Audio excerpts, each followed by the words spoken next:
그리고 이웃 유대인들하고 예수님인데요. 마리아, 마르다, 나사로는 예수님의 사랑을 받는 남매였어요. 우리 3절에 보면 이에 그 누이들이 예수께 사람을 보내어 이르시되 주여 보시옵소서 사랑하는 자가 병들었나이다 하니, 신약에 예수님께서 사랑하는 자다 칭함을 받은 사람은 없었어요. 이 가족, 이 삼남매를 유독 사랑을 하셔서 이 신약에 보면 주님께서 긍휼히 여겨서 병을 고치셨다 이런 표현은 있지만 정말 사랑해서 눈물 흘렸다 그런 거 있었나요? 없죠. 근데 요한복음 13장에는 3번이나 나와요. 3절, 5절, 36절에 사랑하셨다가 반복해서 나왔어요. 주님의 정말 사랑과 총애를 받는 이 삼남매에게 고난이 온 거죠.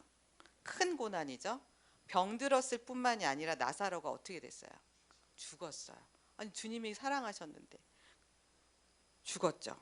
그래서 마리아와 마르다는 주님을 사랑했고 주님을 믿었어요. 예수님이 오시자 마르다는 21절에 보면 주께서 여기 계셨더라면 내 오라버니가 죽지 아니하였겠나이다라고 말합니다. 마르다는 어떤 죽을 병도 예수님이 오시면 살아난다 그 믿음을 가졌어요. 그게 아쉬워하는 거죠. 좀 더 일찍 오시지 왜 지금 오셨느냐. 예수님은 가장 사랑하는 자를 가장 극간의 상태, 가장 좌절의 상태에 있게 하셨어요. 이런 상태에 이르렀을 때 우리는 본인의 믿음의 상태, 무엇이 삶에서 실제가 되었는지 믿음의 수준이 드러나게 돼요. 그러니까 마르다는 부활의 주님은 몰랐어요. 치유하시는 주님은 경험을 통해서 많이 치유하는 병자를 봤기 때문에 알고 있었어요. 마리아와 마르다는 질병에서 치유하시는 주님까지는 알고 실제화되었지만 부활의 주님, 죽은 자를 살리시는 주님은 몰랐죠. 이것은 부활할 때 우리가 다 살아난다. 이 정도 알고 있었던 것이죠. 우리도 고린도후서 5장 17절 그런즉 누구든지 그리스도 안에 있으면 새로운 피조물이라 이전 것은 지나갔으니 보라 새 것이 되었도다. 이 말씀도 우리 선포재단에 보니까 많은 분들이 우리는 주님 안에서 우리의 영이 새롭게 되었다. 우리 영이 구원을 얻었다. 그렇지만 나의 혼과 몸은 나중에 부활했을 때 주님을 만날 때 그때 새롭게 된다라고 많이 오해하고 그렇게까지만 알고 있었더라고요. 근데 이제 우리는 킹덤 복음 뭐죠? 우리 혼과 육도 나중에 천국 가서 새로워지는 게 아니라 지금 now 바로 지금 우리가 실제화되는 거죠. 온전해지는 거죠. 네. 부활 생명을 나중에 죽어서 누리는 것이 아니고 킹덤을 바로 지금 현재 이 부활 생명이 실제화되는 것입니다. 요한복음 11장 14절에 예수께서 들으시고 이르시되 이 병은 죽을 병이 아니라 하나님의 영광을 위함이요 하나님의 아들이 이로 말미암아 영광을 받게 하려 함이라. 제가 이 말씀을 받은 것이 2018년 3월 30일이었어요. 유방암 진단을 받고 이제 먼저 전이가 있기 때문에 수술은 안 되고 항암을 먼저 해야 되는 그런 상황에서 마음이 너무 제가 낙심이 됐죠. 하나님께도 너무 서운했어요. 내가 선교사 생활을 25살부터 했어요. 만 24살 되는 생일날 제가 중국에 들어갔어요. 저는 20대 나의 가장 황금기를 주님께 드리고자 서원을 했고 그 말대로 바로 그렇게 중국을 갔어요. 25살에. 그래서 2018년이 됐는데 내가 병에 걸린 거죠. 49에 유방암에 걸리니까 서운하겠어요? 안 서운하겠어요? 여러분 많이 낙심이 되었죠. 그래서 제가 중국에 계신 이제 김미라 선교사님과 통화를 했습니다. 하나님 말씀을 잘 듣는 분이시니까 제가 물었습니다. 제가 유방암에 걸린 것에 대해서 주님은 뭐라고 하시는가요? 정말 궁금했어요. 너무 서운했기 때문에. 그때 바로 선교사님이 말씀하신 게 바로 이 요한복음 11장 14절 말씀이었어요. 그 당시에는 나의 유방암을 통해서 하나님의 영광을 위한 것이다. 도저히 이해가 되지 않았습니다.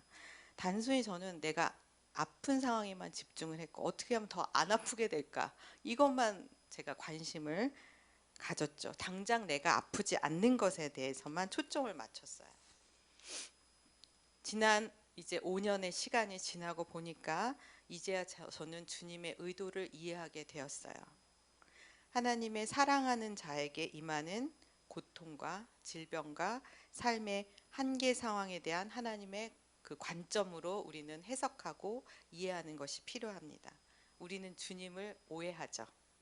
주님이 나를 이렇게 만들었다. 제가 유방암에 걸린 거는 주님이 걸리게 하신 게 아니에요. 제가 그런 삶을 선택하고 살았기 때문이죠. 가장 사랑하는 나사로 삼남매에도 주님께서 정말 나사로가 그냥 아픈 데서 건져주신 게 아니라 그냥 완전히 죽게 하신 거죠. 그렇지만 그 나사로를 통해서 주님은 계획이 있으셨죠. 주님의 영광을 드러내게 하시려는 것이었어요. 부활 생명의 주님을 드러내시고 체험케 하려는 주님의 놀라운 계시의 통로가 그분들은 된 것입니다. 고난을 주시는 주님의 의도를 우리가 빨리 이해한다면 우리가 그렇게 슬퍼할 시간이 길지 않아요. 짧습니다. 짧게 좀 울고 우리가 고난의 의도를 이해하면 우리는 기뻐할 거예요. 주님이 영광을 받으실 테니까요. 우리 목사님 사모님 지금 조금 아프시지만 주님이 영광을 받으십니다. 지난 3년 한성준 목사님께서 지속적으로 전한 말씀이 뭐죠? 하나님 나라, 킹덤이 임하였다. 이것을 바로 지금 실제하는 것에 대해서 지금 3년 동안 우리가 배워왔는데요. 대부분의 여러분들이 머리로는 이제 조금 이해를 하겠지만 아직 실제화가 되지 않는 것 때문에 답답하시죠. 네. 제가 이제 이해하는 하나님의 나라는 어떨 때 가속화되는지 지금 나누겠습니다. 첫 번째, 고난을 통과할 때 주님의 의도를 이해하라는 것입니다. 여러분 가장 사랑하는 자녀에게 고난은 옵니다. 고난을 통해서 주님을 실제적으로 이해하고 명확하게 더 알게 됩니다. 우리의 삶에 대한 주님께서는 분명한 목적과 계획이 있으세요. 근데 여러분 이해가 빠르지 않아도 상관이 없습니다. 마르다가 전혀 이해하지 못했죠. 나사로가 일어날 거라고는 그의 가치관 속에는 없던 것이었어요. 그렇지만 주님은 주님의 뜻을 알려주셨습니다. 이제 우리는 우리의 질병과 고난을 주님의 영광을 드러낼 것이다 라고 믿고 바라보는 자가 됩니다. 나는 죽을 병에 걸렸어. 주님의 징계야. 나는 뭐 이렇지. 이렇게 부정적으로 바라보는 것과 큰 차이가 있습니다. 여러분의 상황이 어떠하든지 간에 여러분 통해서 주님은 영광을 받으실 것입니다. 아멘. 네. 두 번째, 예수님께서 우리 앞에 놓여진 불신앙의 돌을 옮겨 놓으라고 말씀하십니다. 주님은 의도적으로 나사로가 죽은 지 4일 지난 다음에 오셨어요. 그래서 이제는 죽었을 뿐만 아니라 썩어서 냄새가 나요. 일부러 그런 상황을 연출하셨습니다. 그래서 마르다처럼 우리는 이렇게 말하죠. 주님 죽은 지 나흘이 됐어요. 냄새가 납니다. 돌을 옮기라고 하시는데 돌을 옮겨서 무엇을 주님께서 하실 수가 있죠? 주님도 이거는 못해요 라고 지금 얘기하고 있는 거예요. 우리 상황에 대해서 여러분 주님은 못해요 라고 말하고 있으시죠? 아무리 주님이셔도 예수님이셔도 이 문제는 해결하지 못하십니다 라고 우리는 매일 변명하고 말하고 있죠. 나사로가 할 일은 있었어요 여러분? 없었어요. 나사로 그냥 죽은 채로 있으면 돼요. 자, 어려움에 빠진 사람은 어떤 것도 할 힘도 의지도 없습니다. 이때 필요한 것은 나사로 대신 돌을 옮겨줄 사람이 필요합니다. 돌을 옮겨 놓으라는 것은 해도 되고 안 해도 되는 것이 아니라 이것은 우리 예수님의 명령입니다. 우리는 돌을 옮길 수 없는 이유를 마르다처럼 조목조목 이유를 들어서 말하는 자였습니다. 요한복음 11장 40절 예수께서 이르시되 내 말이 내가 믿으면 하나님의 영광을 보리라 하지 아니하셨느냐 하시니 자 이렇게 말씀하십니다. 그분의 명령 앞에 순종하기로 결단하시면 됩니다. 절대 옮겨지지 않을 거대하게 보이는 돌을 밀어봅시다. 근데 혼자는 옮길 수가 없어요. 유나이티드 교회 성도님들은 함께 우리 앞에 거대한 돌을 옮길 것을 믿음으로 바라보면, 그리고 우리는 주님의 영광을 보게 됩니다. 이제 세 번째, 돌을 옮기는 것이 바로 실행력을 말합니다. 우리가 선포 기도를 했어요. 예수 이름으로 선포하노니 하고 요술방망이를 휘두르는 게 아닙니다. 선포했는데 아무 일도 일어나지 않았다고 투덜거릴 수 있는데, 선포 기도를 오해하는 게 무엇이냐면 내가 원하는 것에다가 예수님 이름으로만 붙인다고 선포인가요? 아니죠. 자, 유대인들의 무덤은 돌로 돼 있어요. 동굴을 막 파가지고 그 시신을 굴 속에 넣고 입구를 큰 돌로 막습니다. 이게 혼자 힘으로는 옮길 수 없는 정도의 돌의 크기예요.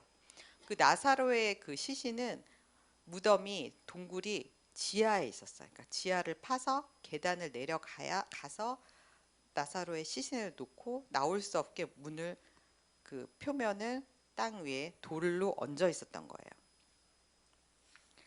유대인은 사람이 죽은 지 3일이 되어야 완전히 죽는다고 생각을 해요. 그러니까 육신에서 영혼이 분리되는데 3일이 걸려요. 그러니까 4일이 됐다는 건 정말 그 누구도 살릴 수 없는 상태다.